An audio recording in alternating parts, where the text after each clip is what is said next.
Hello everyone, I'm Buck WSR Weezer. We are putting the do into do-it-yourself, and I welcome you to another video with Buck's small engine DIY on YouTube. And today I'm getting around to a project that I've been wanting to do for a while, and that's swapping out the engine on this 1998 Scott's lawn tractor.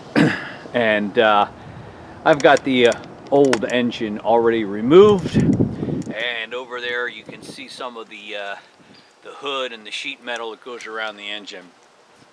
So that's already good to go. Now, I featured this tractor and this engine in a video I did a while back when I talked to you about how, by my own mistake, there's the original engine. We ran out of oil. It developed an oil leak, my own fault, and this engine is toast now. There's crunchy stuff going on inside there when you try to turn it. It's done.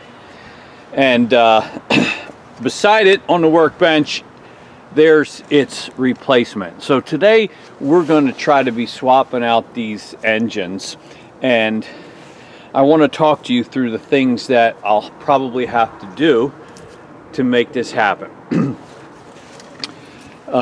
First of all, I'm going to be showing you how to decipher the serial numbers to determine the date when these engines were made.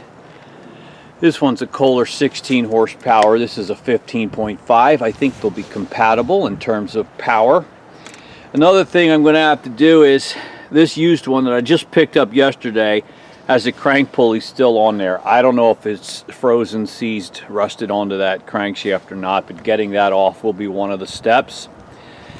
You may, on this replacement engine, it was set up with a mechanical fuel pump right here, which we can eliminate because on our tractor the gas tank sits up nice and high, so it's just gravity fed. We don't need the fuel pump. I may have to swap over these two carburetors. I have no idea the condition of this carburetor, but I do know this one's nice and clean, so Allen might be better to use. What else? I also have to take a look at these wiring harnesses and make sure they're compatible. That may require some rewiring. I'm not really sure. But I think it's time to get started. This project's been waiting long enough, and I'm really happy to finally be doing this. Alright, so a couple of things about these engines. Model numbers on this original one is CV16S, and the other is a CV15S. This was a 16 horsepower. This one is 15.5. So I think they're going to be compatible in terms of power. I wanted to mention, I think it's kind of interesting, the date of these. It's not always obvious what's the date on these engines, but if you can see right here the serial number, I'll show you how to interpret this number to decipher the date of manufacturer. 28 means this was from 1998. If it said 27, it's 97, 26, 96. If it said 30, then it was made in 2000. So those first two numbers are determining the, I don't know why a 2, but I know that the 8 means 98. The next three digits, 057, means it was made on the 57th day of 1998. So late February of 1998. And the replacement engine, if you could see this, it's a little bit faded. 24. So this is from 94. Then the next three digits, 262. So this was made on the 262nd day of 1994. So this engine is actually 4 years older than the original, but I'm pretty sure they're still going to be compatible. You might wonder why do an engine swap with an engine that's 28 years old. To me, it's worth it because I didn't have to pay much for this motor. the tractor is still in very good condition. And honestly, I feel more confident with an engine from 1994 than anything that I could buy brand new today. So I think it's worth going to the trouble of doing this swap. So I'm ready to take the next step. Well, first things first, our first obstacle is to get this pulley off. Now the crank bolt has already been removed, but the pulley's still on here, which says to me somebody tried to take his pulley off at one point, but it didn't budge. And I also discovered that the crank bolt from the other engine is a different size than the crank bolt for this engine, so I don't have that. And I have a feeling that this three jaw puller is not going to do much of anything, but it's worth a shot. If it doesn't come off, I'm probably going to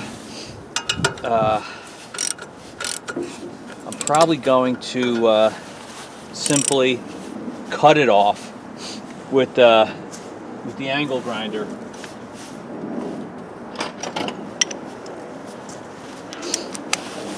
But we'll see what happens here. This will probably just distort the pulley and that's it. Unless we get like super lucky.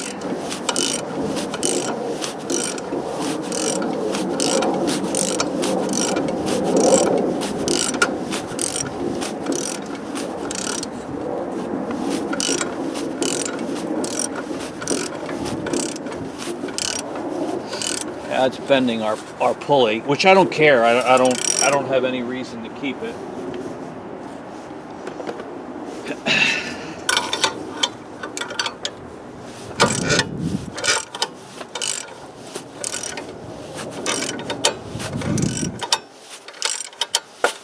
Oh, it's moving. I totally don't believe this. I don't know if you can see that, but it's coming off. All right, so we start by dodging a bullet. This guy's coming off.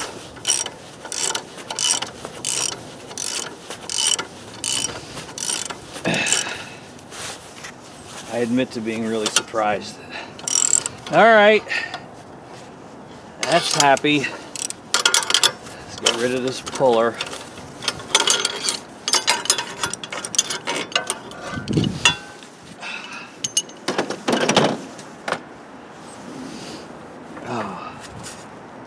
Well, don't mean to say it's not still tight on there, but you can see it's coming off. You can see that gap right there. All right, we finish that up. Get that off of there. Oh yeah, there we go. That wasn't too bad. Keyway pin.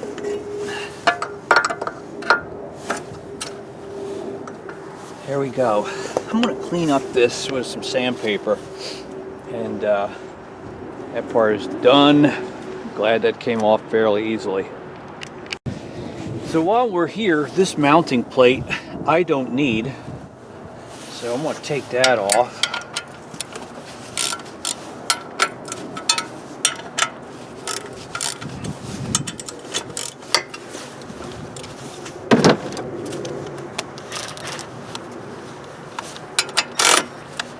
Wrong way.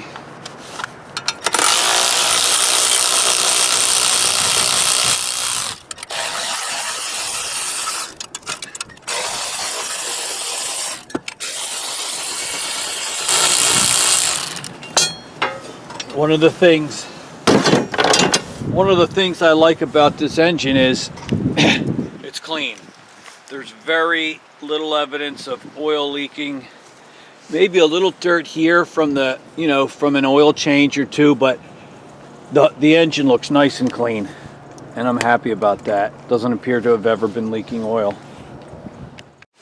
I'm going to take down this muffler because I don't know it's going to exactly match, and I may just use the other muffler from the other engine, because this doesn't look like it sits at the right spot.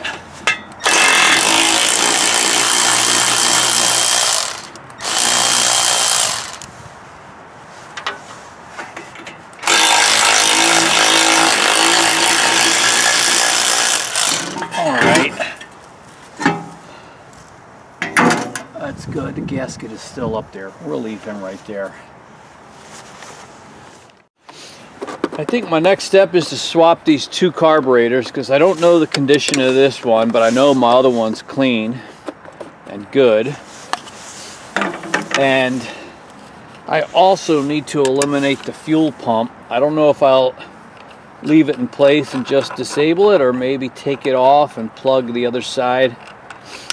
So we'll think about that.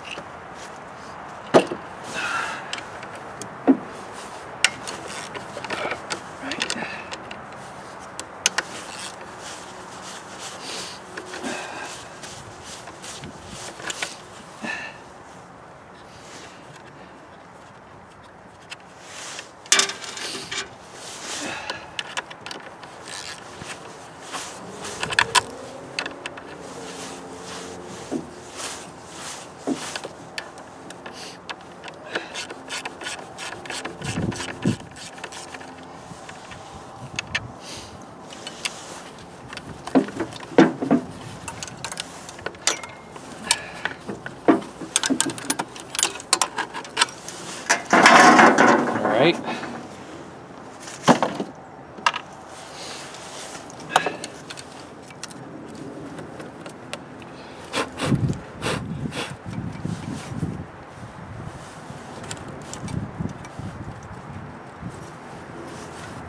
All right.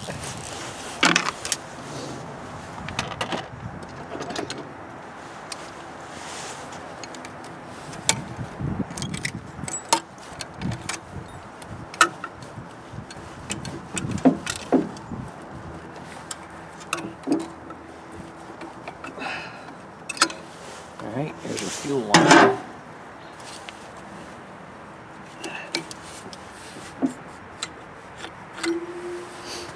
Alright, throttle linkage, choke linkage. Okay, and he's down. Got a dirty in here.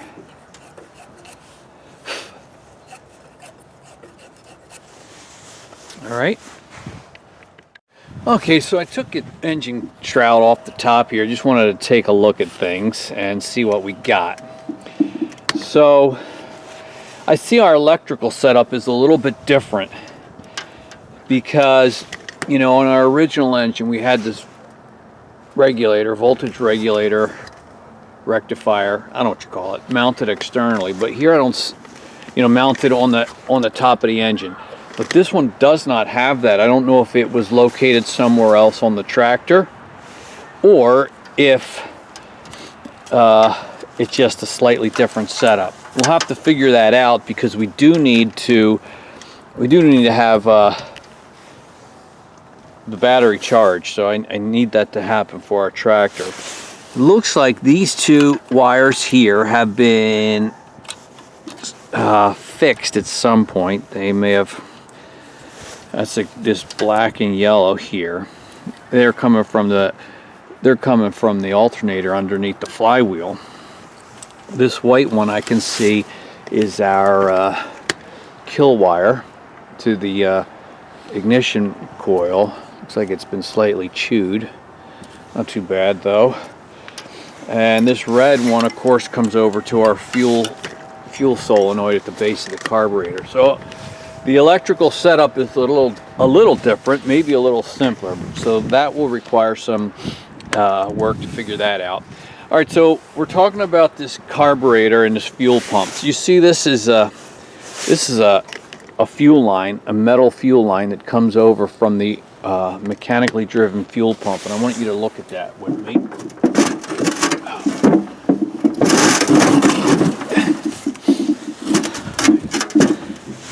All right, so you can see it. That's this guy right here.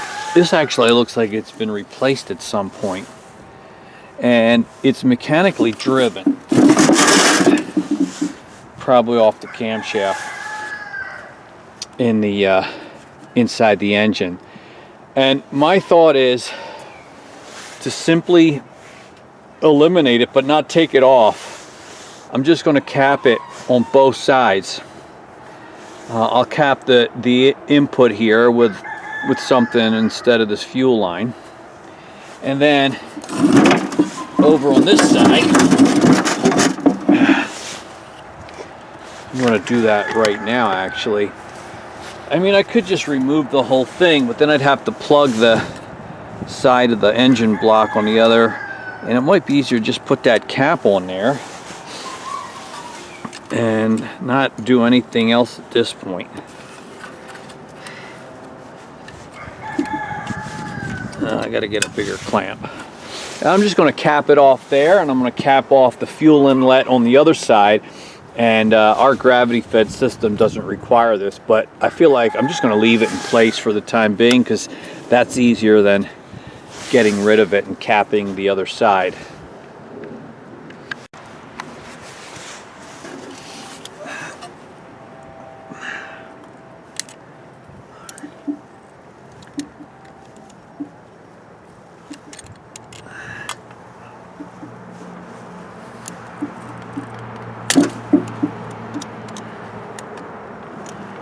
Cutting this little piece of hose because I don't want to break the tabs on the pump. There we go, that's better. So yeah, and then I'm just gonna cap it off like that. So there, our pump's still there, but it's obsolete, not going to be used, and I'm good with that. Are you? Alright, I think I may have done enough that I can actually see if this is going to fire up for us. Put it over on the tractor. I swapped the carburetor across, and new oil filter, so I got to add some oil. And yeah, I think we might be close to just taking this over, bolting it to the tractor and seeing if it's going to fire up for us.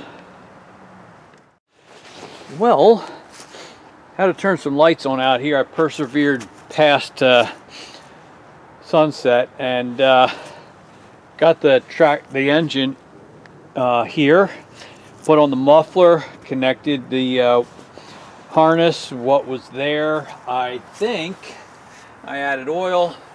I think I want to give it a shot. I'm going to start by seeing if it'll fire real quick on some starting fluid.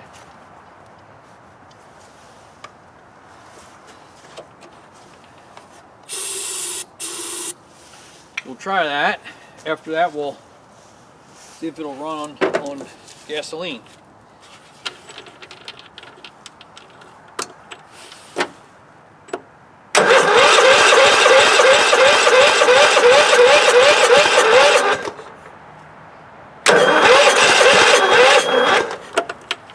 Sounds like my battery's getting weak, but it's cranking. And I'm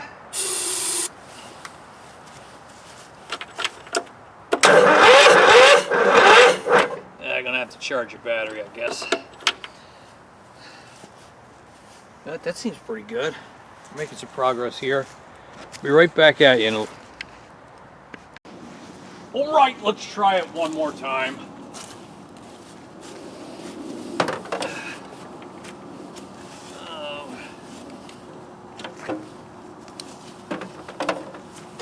Choke, key, fuel on.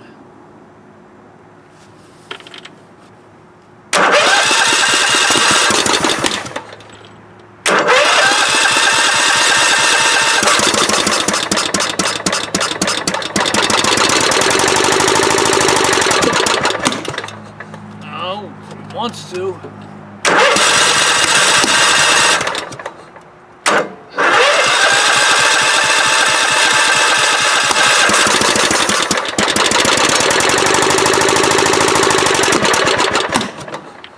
Oh, it's struggling. It wants to, though.